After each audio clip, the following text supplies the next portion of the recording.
पूर्णी को एक चांदी की पट्टी मिली जिस पर लिखा था, जिनके चरणों में चांदनी है वो सत्य की रानी बनेगी, लेकिन जो अंधकार की रानी बने उसके पीछे विनाश चलेगा। पूर्णी इसे देखकर डर गई, लेकिन अम्मा ने पट्टी को छीन लिया और बोली, ये मेरा है।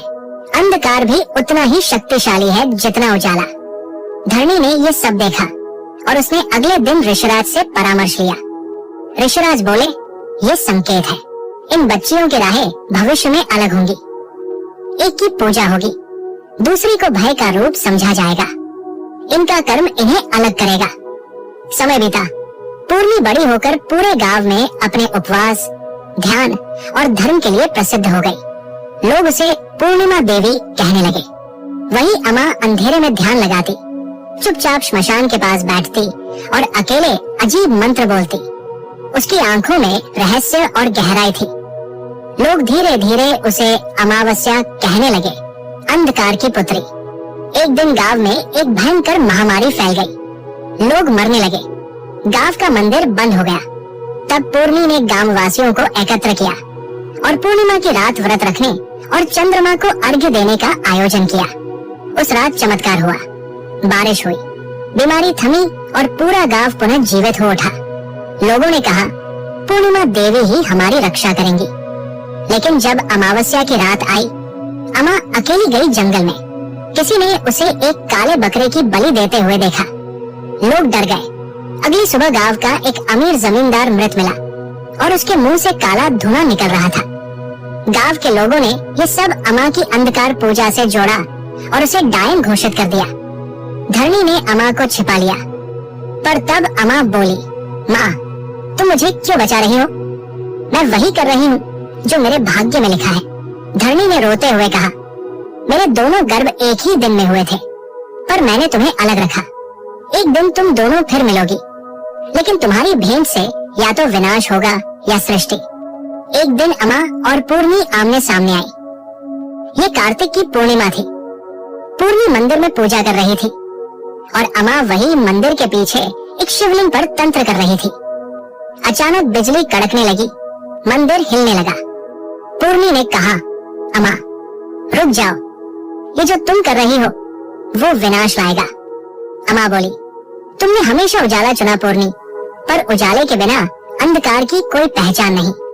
इसी संवाद के साथ तेज प्रकाश हुआ और दोनों बहनें एकदम लुप्त हो गई। पूरा वृंदावनपुर गांव अब इतिहास बन चुका था। जहाँ पहले जंगल और शिव मंदिर थे, वहाँ अब एक आधुनिक कस्बा बन चुका था। नाम था नवगंगानगर। लोगों को अमावस्या और पूर्णिमा की रहस्यमयी कथा अब भी याद थी, परंतु वो केवल एक पुरानी लोक कथा बनकर रह गई थी। परंतु सत्य कभी मरता नहीं। उसी कस्बे के एक छोटे से अस्पताल में दो बच्चियों का जन्म हुआ। एक अंधकारमय अमावस्या की रात और दूसरी अगले दिन पूर्णिमा की सुबह। माँ का नाम था शालिनी, एक अध्यापिका, और पिता थे विवेक, एक वैज्ञानिक। शालिनी ने जब पहली बेटी को देखा, वो अत्यधिक शांत थी। आंखें खोलकर सीधे माँ को देख रही थी। डॉक्टरों ने कहा, ये बच्ची सामान्य नहीं है, इसकी आंखें बहुत गहरी हैं, जैसे किसी ने जन्म से पहले ही बहुत कुछ देख लिया हो। उसका नाम रखा गया अमृता। दूसरी बच्ची सुबह हुई, जैसे ही पूर्णिमा का चांद अस्त हुआ। वो रोते हुए जन्मी, पर उसकी मुस्कान में कुछ दिव्यता थी। नाम रखा गया प्रणीता। किसी को नहीं पता था कि अमृता और प्रणीता वही अम्मा और पूर्णी का पुनर्जन्म थी। बचपन से ही अमृता को अंधेरे में डर नहीं लगता था। वो अकेले कमरे में रहती, चुपचाप चंद्रमा को घूरती और बार बार एक ही चित्र बनाती। शिवलिंग के सामने बैठी दो औरतें, एक सफेद वस्त्र में, दूसरी काले में। प्रणीता को अक्सर सपने आते जिनमें वह एक मंदिर में पूजा करती है और कोई स्त्री उसे पीछे से देख रही होती है, जलती आंखों से। एक दिन प्रणीता को मंदिर में खड़ा देखकर पुजारी ने पूछा, बेटिया, तुम्हें यहाँ क्या दिखाई देता है?